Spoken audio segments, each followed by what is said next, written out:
مسند رسول پاک کا فرما مقدس علماء کرام شعراء احترام بالخصوص استاد العلماء سردار سبحان اللہ برکاتہ قدسیہ ملالیہ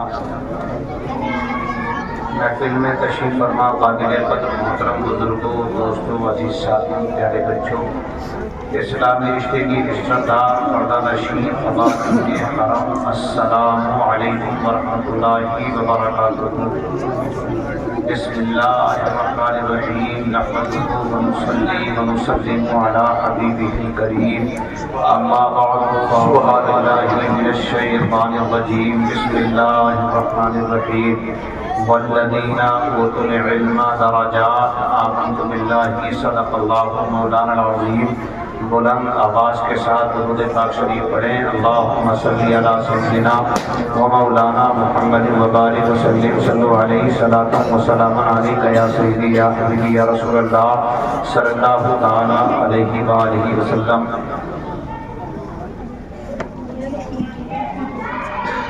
اہل علم حضرات یہاں پر کثرت کے ساتھ موجود ہیں اور تحریک غریب نواز کے سائے میں دارالعلوم غریب نواز کے جلسے میں آپ حضرات یہاں موجود ہیں۔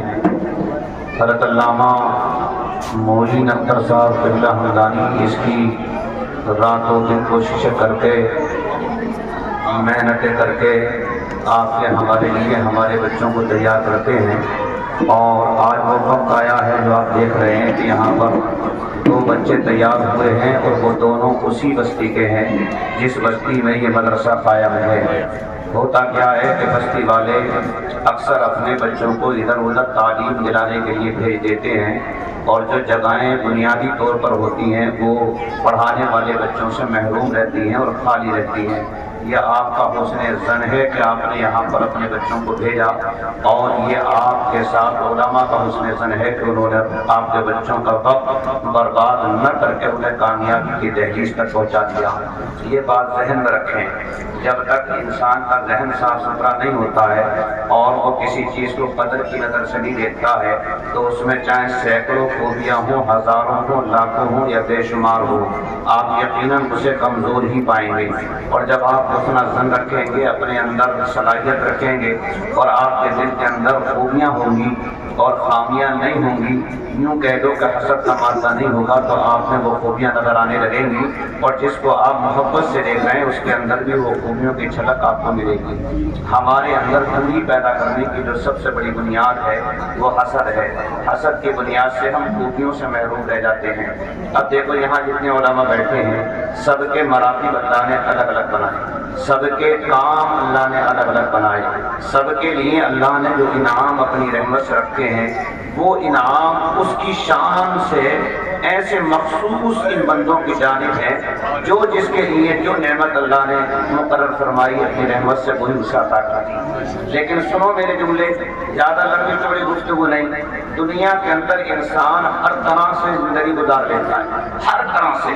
اگر امیر ہے تو اپنی دولت کے سائے میں، غریب ہے تو اپنی محنت کے سائے میں، کسان ہے تو اپنی کھیتی کسانی کی محبت میں، اگر ہنرمند ہے تو اپنے ہنر کے ساتھ دل لگا کر اپنی زندگی گزار لیتا ہے۔ مگر آپ کو یہ سوچنا اور سمجھنا ہے کہ دنیا کے اعتبار سے یا آخرت کے اعتبار سے اگر سب سے کامیاب اور بامراد کوئی انسان ہے تو وہ ہے جسے اللہ تعلیم سے مالا مال کر دے۔ دیکھو تعلیم جو ایک چیز ہے وہ ایسی نعمت ہے کہ اس سے بڑھ کر کوئی اور نعمت بنائی ہے۔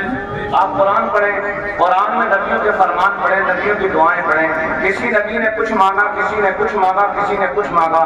کوئی کہہ رہا ہے کہ ربنا ظلمنا انفسنا وان لم تغفر لنا، کوئی کہہ رہا ہے لا الہ الا انت سبحانک انی کنت من الظالمین، کوئی کہتا ہے رب هب لی ملکا لا ينبغي لاحد من بعدی، کوئی کچھ کہتا ہے ربنا انزل علینا مائدۃ من السماء تکون لنا عیدا لاولنا وآخرنا وآیۃ منک وارزقنا وانت خیر الرازقین۔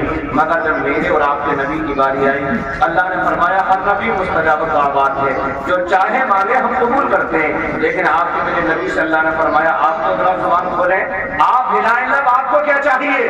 تو میرے آپ کے قریب رسول نے فرمایا ربی زدنی علما، یہ میرے پروردگار بے شک تو نے مجھے بہت علم دیا ہے، مگر اس علم میں بھی اور اضافہ ہونا۔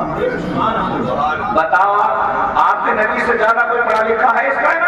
قرآن گواہی دیتا الرحمن علم القرآن۔ بتاؤ رحمان نے قرآن سکھایا اپنے محبوب کو، وعلمک ما لم تکن تعلم، جس کی ضرورت تھی محبوب کو اللہ نے وہ عطا کر دیا۔ مگر یاد رکھیں، آپ بتائیں کہ سب سے اونچی ذات کس کی ہے؟ اللہ کی ہے، اور اللہ نے جسے محبوب بنایا، ممتاز بنایا، مختار بنایا، وہ ذات کس کی ہے؟ مصطفیٰ کی ہے۔ تو اب اللہ نے جو سب سے عمدہ اور سب سے اعلیٰ جو علم ہے وہ قرآن کا ہے، کبھی تو اللہ نے سب سے اعلیٰ علم، سب سے اعلیٰ نبی کو عطا کیا ہے، اور آج دنیا کی انسان خاص کر کے مسلمان ساری تعلیموں کی طرف سبقت اور فوقیت کے لیے رات و دن میں 24 گھنٹے گردش کرتے ہوئے اپنی قیمتی زندگی کے انمول تحفوں کو ایسے ہی لٹا دیتا ہے۔ ہم اس پر انگلیاں نہیں اٹھاتے، ٹپنی کرنے کا ہمیں حق نہیں ہے، مگر یہ بات بتا کے تو حل کہی جا سکتی ہے کہ مصطفیٰ کریم کو اللہ نے سب سے پہلے قرآن سکھایا، اور اس کا آغاز اقرأ باسم ربک الذی خلق سے فرمایا۔ یاد رکھیے وہ ہدایت کا راستہ پا ہی نہیں سکتا جس کے قرآن کی تعلیم نہ ہو، اس لیے کہ ھدی للناس وبینات من الھدی والفرقان، قرآن ہی لوگوں کے لیے ہدایت کا ذریعہ ہے، اسی کی آیات سے انسان کی رہنمائی ہوتی ہے، یہی حق و باطل میں فرق بھی پیدا کر دیتا ہے، یہی نمازی اور بے نمازی کے رتبوں کو بیان بھی کر دیتا ہے۔ سبحان اللہ، سبحان اللہ، سبحان اللہ۔ علماء اہل سنت مفتی قاسم صاحب اللہ اب نبی کی سن لیں، فرمان علی شان من یرید اللہ خیرا یفقہہ فی الدین، اللہ جس کے ساتھ بھلائی کا معاملہ چاہتا ہے اسے اپنے نبی کی دین کی سمجھ عطا کرے۔ اس کا مطلب جن کے پاس دین مصطفیٰ بھی نہیں ہے، جن کے پاس دینی تعلیم نہیں ہے، کہیں نہ کہیں وہ بھلائی سے دور ہے۔ یہ مصطفیٰ کے فرمان عالی شان کی روشنی میں کہا جا رہا ہے۔ اور آگے چلیں، اگر کوئی اس امت کا عظیم اور یوں کہہ لو کہ با نصیب مقدر والا اونچے رتبے والا کوئی فقیہ ہو جائے، اس شریعت کا کوئی فقیہ ہو جائے جس آپ کو زبان میں مفتی کہنے لگے اور واقعی کو باعمل ہو، تو بیان کیا جا رہا ہے مصطفیٰ کا فرمان ہے فقیہ واحد اشد علی الشیطان من الف عابد، باعمل اگر 1000 لوگ نماز پڑھ رہے ہوں تو ان کی نماز پڑھنے سے شیطان کو دکھ نہیں ہوتا ہے جتنا کہ ایک فقیہ جب دین کی تعلیم سیکھتا یا سکھاتا ہے اس سے دکھ پہنچ جاتا ہے۔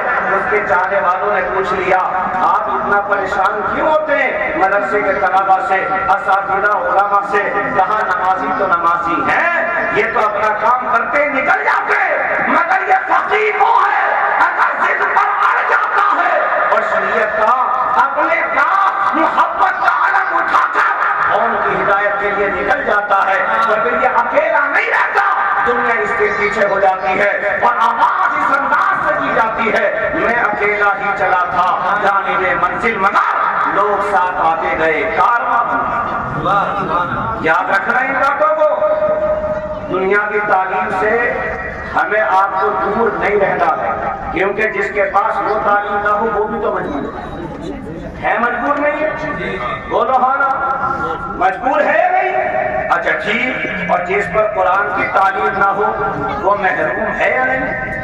ایک ہوا مجبور اور دوسرا ہوا محروم۔ اب اسے اس بات کو سمجھ لو، اگر کسی کے پاس ایک آنکھ نہ ہو اور ایک ہو تو آپ اسے کیا کہیں گے کہ یہ معذور ہے، اس کی ایک آنکھ ہے اور ایک نہیں ہے، کہیں گے نہیں کہیں گے؟ اور کسی کی دونوں ہی نہ ہو تو کیا کہیں گے؟ نابینا ہے، معذور ہے۔ تو اب معلوم پڑا سیدھی آنکھ ہے علم شریعت، علم دین، اور بائیں آنکھ ہے علم دنیا، دونوں علم حاصل کر لو تاکہ ادھر کا بھی دکھتا رہے ادھر